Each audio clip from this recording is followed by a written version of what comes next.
Halo teman-teman. Perkenalkan, nama saya Sinja Erlina Kristiana Matan, kelas 11 IPS 1 SMA Katolik Syira di Karende, bersama teman saya Yohana Dona, kelas 11 IPS 1 SMA Kasura di Karende.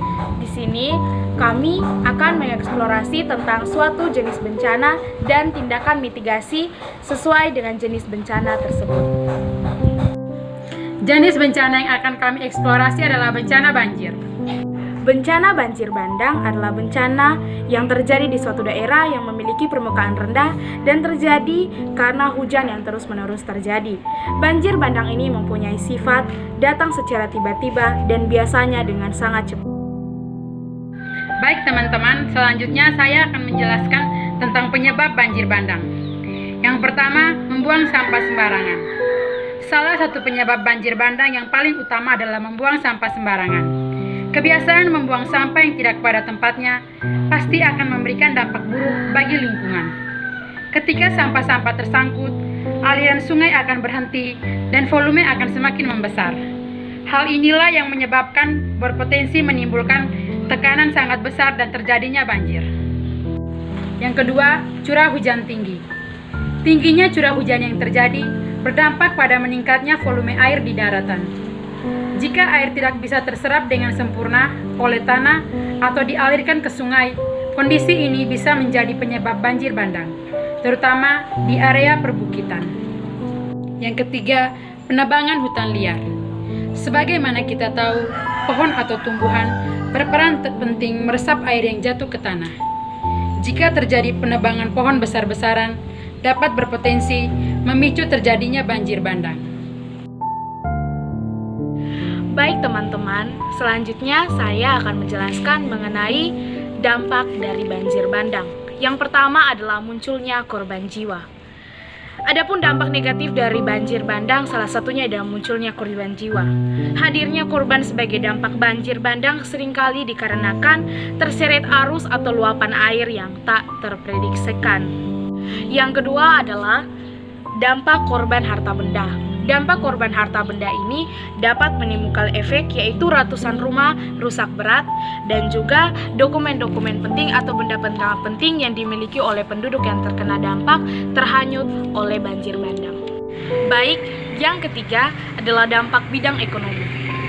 Untuk beberapa daerah yang terdampak besar terhadap banjir ini akan berdampak juga kepada penghambatan laju perputaran roda ekonomi suatu daerah karena masyarakat setempat sangat bergantung dengan hasil alam di daerah tersebut. Baik, yang keempat adalah dampak di bidang sosial. Dampak di bidang sosial akibat banjir bandang yang paling dirasakan masyarakat yaitu kepala keluarga mengalami hambatan untuk bekerja, ibu rumah tangga sulit untuk memasak maupun mengurus keluarga, para pelajar sulit untuk bersekolah karena akses jalan yang tidak mendukung, serta gedung dan sarana prasarana sekolah yang rusak akibat banjir bandang. Yang kelima adalah dampak di bidang kesehatan. Bencana banjir yang terjadi dalam waktu relatif lama dapat menyebabkan kerusakan sistem sanitasi dan air bersih, serta menimbulkan potensi kejadian luar biasa. Penyakit-penyakit yang ditularkan melalui media air, yaitu seperti penyakit kulit. Yang keenam adalah komunikasi. Saat banjir terjadi, jaringan komunikasi dan internet dilaporkan juga tidak stabil, sehingga menyulitkan tim lapangan dalam pelaporan kondisi terkini mengenai banjir. Yang ketujuh adalah di bidang transportasi.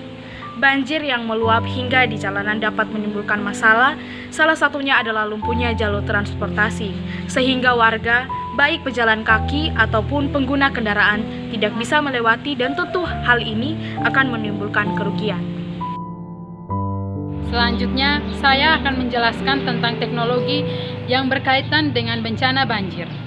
Yang pertama, pembatasan perimeter sementara. Cara ini ditemukan pada tahun 1988 dengan cara menggunakan air untuk mengendalikan banjir. Caranya dilakukan dengan memasang tembok yang terdiri dari 2 tabung karet yang terhubung oleh 1 tabung yang lebih besar. Yang kedua, bendungan. Bendungan dan tempat penampungan air lainnya sangat cocok digunakan untuk mengurangi debit air yang melintas melewati sungai. Terlebih, jika bendungan tersebut dibangun dengan kapasitas untuk menanggulangi air berlebihan saat musim hujan, maka banjir pun setidaknya bisa dihambat sedikit. Yang ketiga, pengelolaan sungai.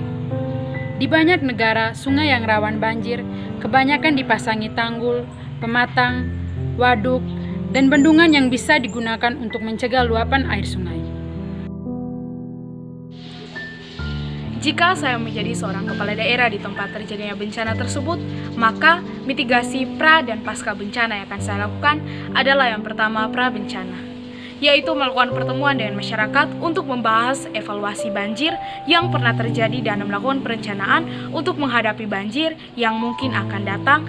Kegiatan ini dilakukan pada saat menjelang musim hujan. Yang kedua, membuat sistem peringatan dini, dan sistem peringatan dapat mengacu pada standar level peringatan seperti siaga 1 sampai siaga 4, awas, dan lain sebagainya. Yang ketiga, pelatihan dan pendidikan kepada masyarakat. Tujuan dari pelatihan ini adalah untuk memberikan pengetahuan terhadap masyarakat mengenai bencana banjir, dampak yang ditimbulkan, dan bagaimana harus bersikap dan menghadapi bahaya banjir. Lalu, yang kedua adalah pasca bencana. Mitigasi setelah pasca bencana yang pertama adalah melakukan analisis kerusakan dan kebutuhan perbaikan. Analisis kerusakan sangat penting dilakukan oleh masyarakat, terutama oleh pemerintah daerah, agar dapat dokumentasi mengenai hal-hal penting yang harus diperbaiki setelah bencana terjadi. Yang kedua adalah pembangunan gedung dan infrastruktur yang baik. Pembangunan gedung dan infrastruktur yang baik harus memperhatikan dan mengacu pada tindakan kesiapsiagaan dan mitigasi banjir agar dampak banjir yang mungkin datang berikutnya tidak dapat. Jika saya menjadi kepala daerah di salah satu tempat terjadinya bencana banjir, mitigasi pra bencana dan pasca bencana yang akan saya lakukan adalah: yang pertama, saya akan menghimbau masyarakat untuk menjaga lingkungan sekitar. Yang kedua, menghindari membuat rumah di pinggiran sungai. Yang ketiga, saya akan melaksanakan program tebang pilih dan reboisasi. Yang kedua, pasca bencana. Yang pertama, pemberian bantuan, misalnya tempat perlindungan darurat bagi mereka yang kehilangan tempat tinggalnya.